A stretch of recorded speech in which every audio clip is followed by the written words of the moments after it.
오늘 읽은 본문은 로마서에서 가장 중요한 몸통에 해당하는 본문입니다. 특별히 읽은 본문의 말씀 중에 가장 핵심되는 구절이 24절의 말씀입니다.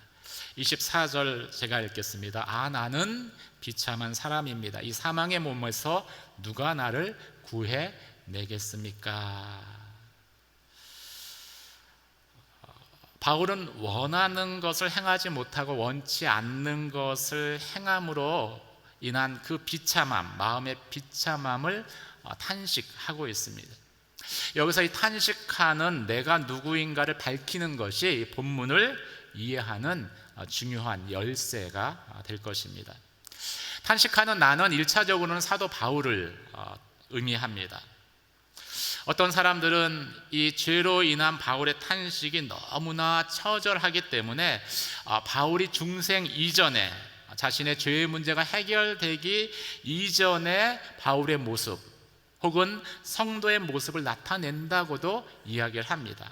하지만 이미 로마서 6장과 7장에서 사도 바울은 믿음으로 의롭게 된 자의 축복에 대해서 언급을 했습니다. 그래서 대부분의 성경 학자들은 이 본문이 구원받은 이후의 그리스도인의 모습이다라고, 갈등하는 그리스도인의 모습이다라고 이야기를 합니다.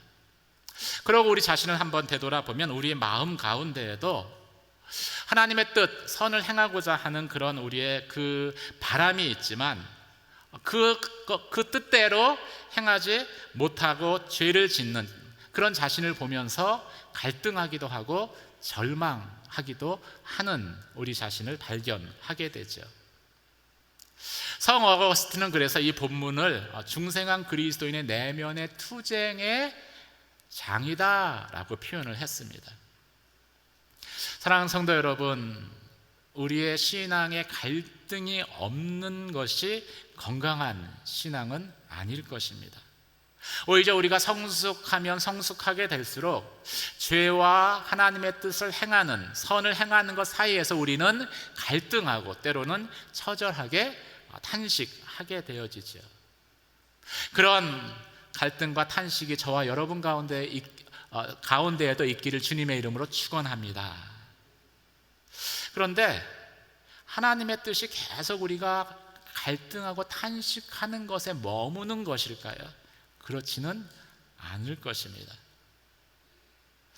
오늘 본문의 말씀을 통해서 우리는 어떻게 사도 바울과 같은 그런 갈등과 탄식이 우리 가운데도 있는데 이 탄식으로부터 벗어나서 우리가 죄로부터 승리할 수 있는가에 대해서 말씀을 통해서 함께 보도록 하겠습니다. 먼저 탄식의 원인에 대해 바울은 내가 마음으로 원하지 않는 것을 행하기 때문에 탄식한다라고 말하고 있습니다. 15절에서 19절까지 말씀을 함께 읽도록 하겠습니다. 함께 읽겠습니다. 시작. 나는 내가 행하는 것을 이해할 수 없습니다. 이는 내가 원하는 것을 행하지 않고 오히려 증오하는 것을 행하기 때문입니다. 그러나 내가 원하지 않는 것을 행한다면 나는 율법이 선하다는 것을 시인하는 것입니다. 그러나 지금 그것을 행하는 사람은 내가 아니라 내 안에 거하는 죄입니다. 나는 내 안 곧 내 육신에 선한 것이 거하지 않는 줄을 압니다. 원함은 내게 있으나 선을 행하는 것은 없습니다. 내가 원하는 선은 행하지 않고 오히려 원하지 않는 악을 행합니다. 바울은 구원받고 또 헌신한 성도의 삶에도 이해할 수 없는 것이 있다라고 고백을 합니다. 이 바울의 이해할 수 없다라는 표현은 받아들이기 힘든 현실에 대해서 자신의 현실의 모습에 대해서 바울이 에둘러 표현한 것입니다. 그렇다면 이 바울에게 받아들이기 어려웠던 현실이라는 것은 무엇이었을까요? 구원을 받았습니다. 그리고 구원을 받았지만 여전히 원하는 대로 살지 못하고 행하지 못하고 원하지 않는 죄를 행하는 자신의 모습을 직면하면서 바울은 마음이 비참해지는 것을 느꼈던 것입니다. 이미 구원받은 자가 이 땅에서 누리는 복으로 죄로부터 율법으로부터 자유하게 되었다라고 바울은 선언했습니다. 하지만 여전히 바울이 부딪히는 현실은 죄를 반복하는, 죄 가운데 넘어지는 자신의 모습을 직시하는 것이었습니다. 이 어쩔 수 없는 현실 앞에서 바울은 탄식할 수밖에 없었죠. 내가 원하는 선은 행하지 않고 오히려 원하지 않는 악을 행합니다. 내 안에 선을 원한다라는 것은 무엇을 의미하겠습니까? 그것은 내가 구원받았다라는 강력한 증거이지요. 우리가 예수 그리스도를 주라 고백하는 순간 생명의 영이신 성령이 우리 안에 오십니다. 그리고 성령께서는 내 안에 새 마음을 부어 주십니다. 새 마음을 부어 주시기 때문에 내가 주의 뜻, 하나님의 뜻대로 행하고자 하는 원함이 생기는 것입니다. 주의 말씀대로 살고자 하는 그러한 동기가 생겨나는 것이죠. 구원받지 않은 사람, 성령 받은 사람에게는 그런 동기조차가 없습니다. 하나님의 뜻이 무엇인지 관심 갖지도 않고 하나님의 뜻을 알아도 행하려고 하지 않습니다. 오히려 하나님을 거스려 행하려고 합니다. 주의 뜻대로 행하고자 합니다. 이것은 바울이 구원받았기 때문에, 우리가 구원받았기 때문에 우리의 마음에 생겨나는 것이죠.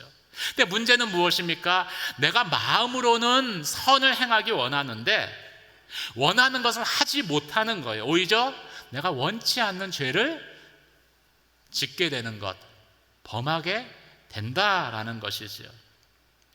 바울은 이런 자신의 모습에 대해서 증오하는 것을 행한다라는 표현까지 사용을 했습니다. 자신의 그런 모습이 증오스럽기까지 하다는 거예요. 그런데도 그렇게 증오함에도 불구하고 이 일이 반복됩니다. 해결되지 않는 것이죠. 그래서 바울은 탄식할 수밖에 없었던 것입니다. 성령께서 내 안에 거하시고 또 인도하심에도 불구하고 새 생명의 능력으로 나를 도우심에도 불구하고 여전히 어떤 죄의 영향력이 내 안에 존재하는데 이것이 결국 나로 하여금 다시 죄 가운데 넘어지게 합니다. 바울은 그런 자신을 보며 탄식할 수밖에 없었던 것입니다.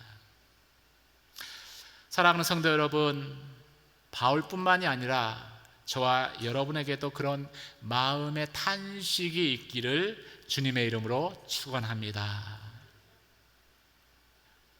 오라, 나는 비참한 사람입니다. 나는 이렇게 살고 싶지 않은데, 나는 하나님의 뜻대로 살기를 원하는데, 선을 행하기 원하는데 내가 또 죄를 지었습니다. 이런 안타까움의 탄식이 있을 때 하나님이 우리 가운데 해결책을 보여주시기 때문입니다. 그런 그 영혼의 절규와 탄식을 고백하는 저와 여러분 되시길 주님의 이름으로 축원합니다.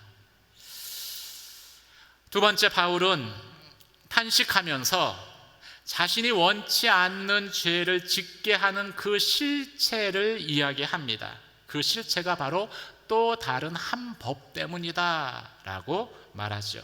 20절에서 23절까지 말씀을 함께 읽도록 하겠습니다. 함께 읽겠습니다. 시작. 만일 내가 원하지 않는 것을 행한다면 그것을 행하는 사람은 내가 아니라 내 안에 거하는 죄입니다. 그러므로 나는 하나의 법칙을 깨달았습니다. 곧 선을 행하기 원하는 나에게 악이 함께 있다는 것입니다. 내가 속사람으로는 하나님의 법을 즐거워하지만 내 지체 안에서 하나의 다른 법이 내 마음의 법과 싸워 나를 내 지체 안에 있는 죄의 법의 포로로 잡아가는 것을 봅니다. 바울이 원치 않는데 바울을 죄 가운데에 무너뜨리는 그 실체에 대해서 또 다른 한 법이 내 안에 있다라는 표현을 씁니다. 이 법이라는 것은 어떤 특징이 있습니까? 그 테두리 안에 있는 사람에게 영향력을 미칩니다. 그래서 그 사람으로 하여금 그것을 지키도록 강요하는 게 바로 법이죠. 근데 바울은 율법도 아니고 성령의 법도 아닌 또 다른 법이 자신을 비참하게 만들었다라고 하소연을 합니다. 율법이라는 것은 어떻게 합니까? 끊임없이 우리에게 해야 할 것과 하지 말아야 할 것에 대해서 메시지를 줍니다. 그리고 하지 않아야 될 것을 했을 때 우리를 정죄해서 우리를 조종하는 게 율법입니다. 성령의 법은 성령의 감동하심을 통해서 우리를 감동시켜서 우리를 인도하시고 우리로 하여금 하나님의 뜻을 행하도록 하는 게 성령의 법입니다. 성령이 우리로 하여금 행하게 하는 것은 감동하심을 통해서 그렇게 하는 것이지요. 그러면 내 마음속에 있는 또 다른 한 법은 어떻게 바울에게 우리에게 영향을 미쳐서 하나님 뜻대로 살기를 내가 분명히 원하는데 우리로 하여금 다시 죄 가운데 넘어뜨릴까요? 바울은 그 마음속에 있는 그 또 다른 법의 실체에 대해서 탐구를 하기 시작합니다. 이게 상당히 중요합니다. 중요한 이유는 그 실체를 알아야지 하나님 뜻대로 살려고 하는데 어쩔 수 없게 죄 짓게 하는 그 영향에서 벗어날 수 있기 때문입니다. 그 실체를 알아야지 비로소 죄에서 승리하는 삶을 지속적으로 살 수 있기 때문이죠. 이 세 번째 법의 특징은 무엇입니까? 내가 선을 행하려고 하면은 그와 동시에 내 안에서 활동하기 시작한다는 특징을 가지고 있습니다. 이 실체를 바울이 이야기하기 전에 큰 전제를 먼저 선포를 합니다. 실체를 말하기 전에 뭐라고 이야기합니까? 자신 안에 선을 행할 수 있는 능력이 하나도 없다라고 선포를 합니다. 왜 이 선포를 할까요? 이것이 실체와 연관되어져 있기 때문입니다. 그럼 그 실체는 무엇입니까? 바로 자아의 법이라고 부르는 것이죠. 자아의 법. 다른 말로 이야기하면 자기 신뢰의 법이라고 부를 수 있는 것입니다. 그래서 내가 그 새 마음을 하나님이 주셔서 선한 일을 하려고 하나님 말씀대로 살려고 하면은 내 안에 자아의 법이 움직이기 시작을 하는 거예요. 이게 주의 뜻이니까 내 힘으로 한번 해봐야지. 그렇게 선을 하려고 하다가 내 힘으로 해봐야지라는 것에 결국은 넘어지게 되어 있다라는 것이죠. 왜 그렇습니까? 로마서의 말씀은 우리가 행함으로 구원받을 수 없다는 사실에 대해서 이미 선언을 했습니다. 우리 안엔 선을 행할 수 있는 능력이 없는 거예요. 그래서 내 의가 아닌 예수 그리스도의 의, 하나님의 의를 통해서 우리가 믿음으로 인해서 구원을 받은 것이죠.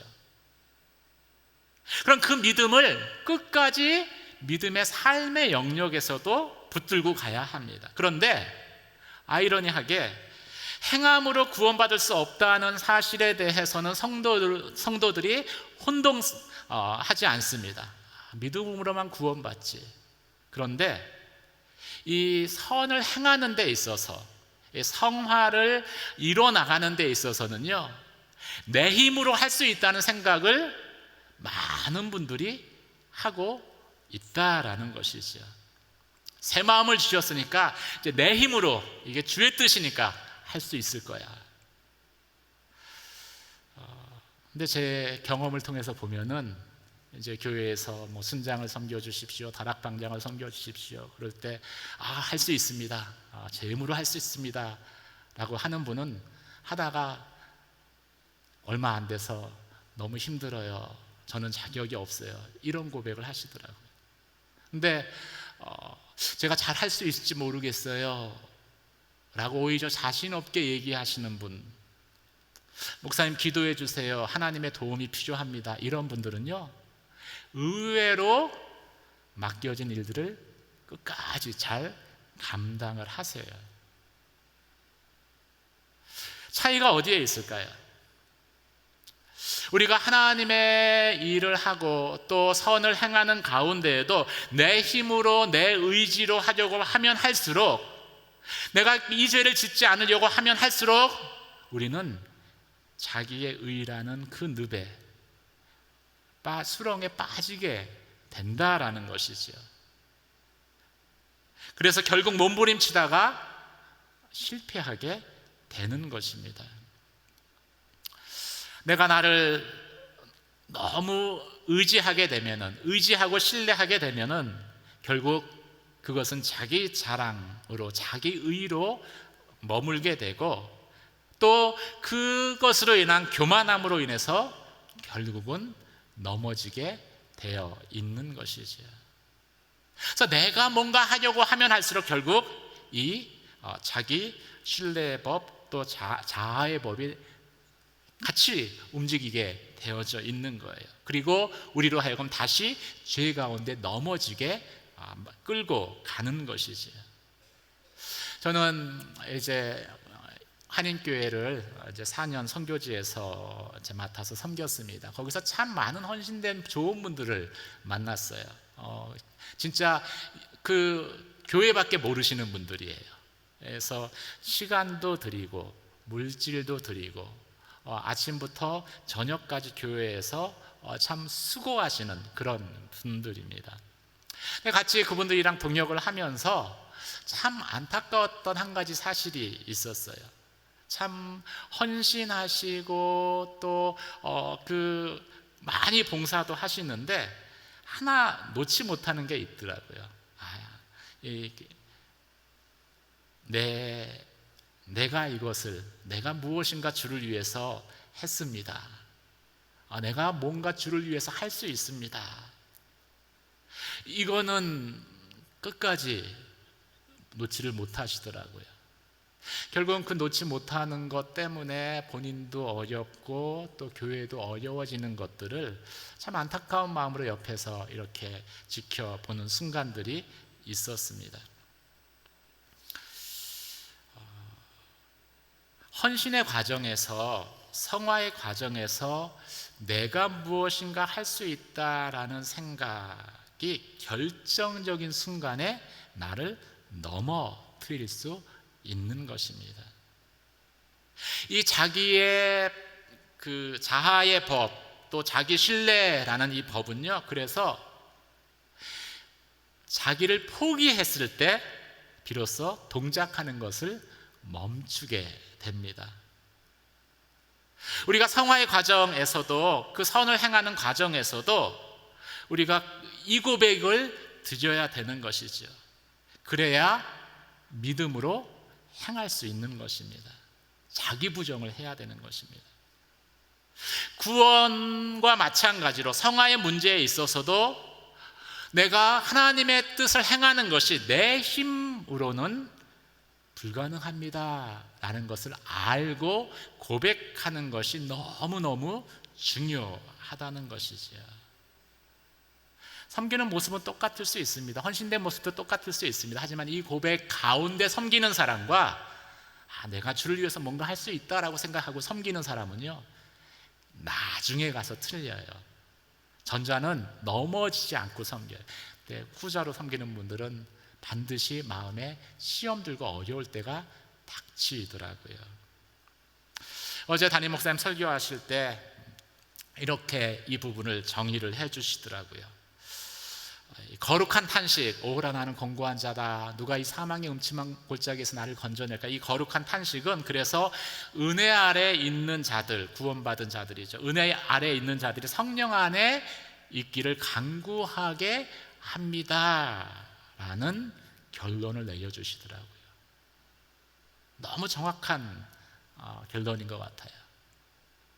은혜 아래 구원받은 우리가 다시 성령 아래 있기를 간구하게끔 한다는 것이죠. 그러려면은요, 나를 포기해야 합니다. 바울과 같이 내 안에 선을 행할 수 있는 것이 아무것도 없습니다. 하나님 살려주십시오, 하나님 도와주십시오, 이것은 내 힘으로는 할 수 없습니다. 성령의 능력으로 되게 해주십시오. 이 고백을 드릴 때 우리가 이 갈등에서 비로소 벗어날 수 있게 되는 것입니다. 사랑하는 성도 여러분, 이 믿음의 고백을 드리는 모든 양지 온누리교회 성도분들 되시길 주님의 이름으로 축원합니다. 내 힘으로는 할 수 없습니다. 성령께서 나를 도와주셔야 합니다. 하게 하셔야 합니다.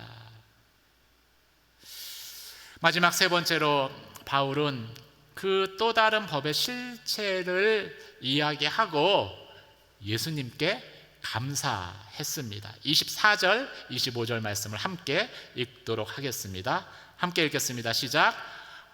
나는 비참한 사람입니다. 이 사망의 몸에서 누가 나를 구해내겠습니까? 우리 주 예수 그리스도로 인해 하나님께 감사드립니다. 그러므로 나 자신은 마음으로는 하나님의 법을, 육신으로는 죄의 법을 섬기고 있습니다. 러시아와 우크라이나 전쟁이 한참일 때, 초창기에 키우의 유령이라는 그런 타이틀의 기사가 막 회자된 적이 있었습니다. 키우의 유령이 이제 소련제 미그 29를 몰고 러시아 전투기 40대를 전투시켰다라는 소문이 이제 러시아와 우크라이나에 쫙 퍼졌어요. 그리고 그것으로 인해서 이 러시아 공군 조종사들이 상당히 위축돼 있었습니다. 두려워했던 것이죠. 나중에 이 키우의 유령이 그 사실이 아닌 것으로 밝혀졌습니다. 하지만 그 실체가 드러나기까지는 러시아 조종사들이 이 비행기를 몰 때마다 두려움을 겪었다라는 기사를 봤습니다. 실체를 알지 못하면은요, 이처럼 우리 안에 불필요한 두려움과 공포가 엄습을 합니다. 하지만 실체를 알고 나면은요, 그것을 극복할 수 있습니다. 이겨낼 수 있는 것이죠.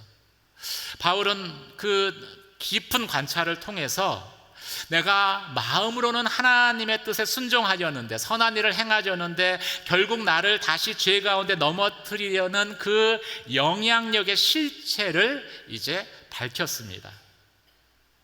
내가 말씀대로 살려고 할 때마다 내 안에서 동시에 작동해서 죄를 짓게 만드는 그 실체에 대해서 자아의 법, 자기 신뢰의 법이다 라는 것을 바울은 선언했습니다. 내 안에는 아무런 선을 행할 능력이 없다라고 고백을 한 것이죠. 그리고 나서 바울은 그 승리의 비결도 찾아내게 됩니다. 그것은 성화의 과정에서 나를 신뢰하는 것이 아니라 바로 예수 그리스도를 붙드는 것에 있었습니다. 예수 그리스도를 붙듦으로 인해서 구원뿐만이 아니라 성화의 그 과정에서도, 성화되는 그 과정에서도 내 자아가 끼어들 만한 틈을 허용하지 않는 것이었죠. 그리고 바울은 그것을 자신의 입으로 선포하며 선언합니다. 내 안에는 선을 행한 아무런 능력이 없습니다. 이게 죄 가운데에서 승리하는 방법입니다. 자아를 포기하는 것이죠. 자아를 포기하는 것이 거룩한 삶을 이루는 길입니다. 사랑하는 성도 여러분, 우리가 하나님의 은혜를 받아서 새 마음이 부어지고, 그래서 헌신하고 봉사하면서 결국 마지막에 넘어지는 이유, 그 이유가 어디에 있습니까? 그것은 내 자아를 신뢰하기 때문입니다. 구원 때는 워낙 이게 그 주제가 중요한 주제니까 내가 낄 틈을 허용하지 않아요. 근데 내가 성화되어져 가는 데는 그래도 내가 뭔가 할 수 있다, 주의 뜻이 분명하니까 내가 뭔가 해야 되겠다라는 생각을 버리지 못하기 때문이죠. 그것이 결국 우리로 하여금 마지막에 넘어지게 하는 것입니다. 사랑하는 성도 여러분, 그 말 대신에 이 고백을 드리는 저와 여러분이 되시길 주님의 이름으로 축원합니다. 따라해 보시죠. 내 안에는 주의 뜻을 행할 아무런 힘도 능력도 없습니다. 내가 아니라 내 안에 계신 주님이 하셔야 합니다.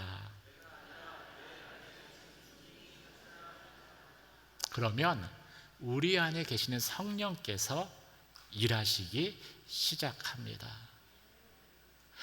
성령께서 일하시는 것을 매일매일의 삶 가운데 경험하는 저와 여러분이 되시길 주님의 이름으로 축원합니다. 로마서 1장 17절에서 복음에는 하나님의 의가 나타나서 믿음에서 믿음으로 나아가야 한다, 이른다 라고 이야기하고 있습니다. 첫 번째 믿음은 우리를 구원받게 한 믿음입니다. 두 번째 믿음은요, 우리가 믿음의 삶을 살아가는 때 필요한 믿음입니다.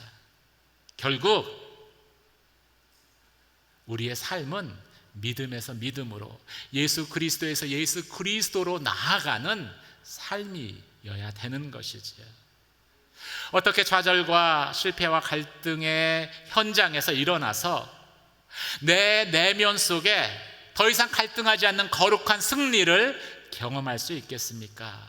그것은 구원뿐만이 아니라 하나님의 뜻을 행하는 성화에 있어서도 끊임없이 자기를 부인하고 나 자신을 향한 그 믿음을 포기하고 성령을 통해 나를 도우시는 예수 그리스도를 의지하는 것입니다. 그리스도를 붙드는 것입니다. 그리스도를 믿는 것입니다. 그런 믿음의 고백을 통해서 갈등에서 승리하는 삶으로 나아가는 저와 여러분이 되시기를 주님의 이름으로 축원합니다. 기도하겠습니다. 오늘 말씀을 생각하며 함께 기도드리기를 원합니다. 아마 저와 마찬가지로 여러분들 가운데에도 바울의 탄식이 있을 것입니다. 나는 비참한 사람입니다. 이 사망의 몸에서 누가 나를 구해낼 수 있겠습니까? 내 마음은 하나님의 뜻을 행하기를 원하는데, 선을 행하기를 원하는데 내 안에 자아가 또 활동하기 시작해서 나를 다시 죄 가운데 넘어뜨리고 실패하게 만듭니다. 그런 나의 모습을 바라볼 때 나는 갈등하며 신음할 수밖에 없습니다. 하나님, 나를 구원하여 주시옵소서. 그 갈등으로부터 내 영혼을 해방시켜 주시옵소서. 내 영혼의 탄식이, 하나님, 이제 나에게는 의를 행할 아무런 힘도 능력도 없습니다. 믿음의 선포로 이어지게 하여 주시고, 선을 행하는 데 있어서도 오직 예수 그리스도를 믿고 그 가운데 도우시는 성령 하나님의 도움을 구하는 삶으로 나아가는 저희의 고백이 저희 가운데 다시 있게 하여 주시옵소서. 그래서 갈등이 아니라 믿음 안에 승리하는 믿음의 삶을 살게 하여 주시옵소서. 함께 기도드리시겠습니다.